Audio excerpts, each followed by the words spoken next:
Je lui ai donné la poupée le jour de son anniversaire. Elle l'a tout de suite adorée. Elle m'a dit qu'elle était magnifique. Ses cheveux étaient tellement doux et sa robe super mignonne. Elle ne la quittait plus des yeux. Durant la journée, elle l'asseyait sur la table pour qu'elle puisse la regarder en faisant le ménage. La nuit, elle la posait près du lit pour qu'elle nous regarde pendant notre sommeil, ses grands yeux bleus immobiles dirigés vers le lit. Mais l'amour de ma femme pour la poupée a brusquement changé. J'ai rapidement compris que quelque chose clochait. Je lui ai demandé, évidemment, mais elle ne voulait rien me dire et répétait que c'était moi qui disais n'importe quoi. Mais jour après jour, elle se fermait de plus en plus, jusqu'à ce que je n'en puisse plus. Ultimatum, soit elle me disait ce qu'il se passait maintenant, soit je l'emmenais de force voir un docteur. Alors elle a cédé et lâché ce qu'elle avait sur le cœur.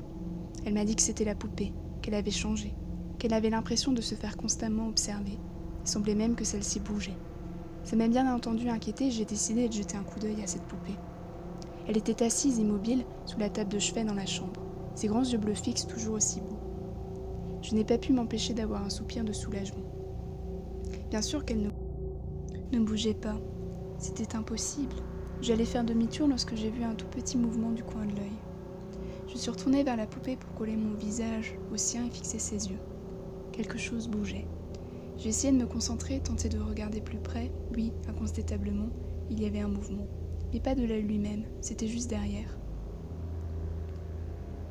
Avant que je puisse enregistrer quoi que ce soit, l'œil est sorti de son orbite pour laisser sortir 10 petits asticots qui gigotaient.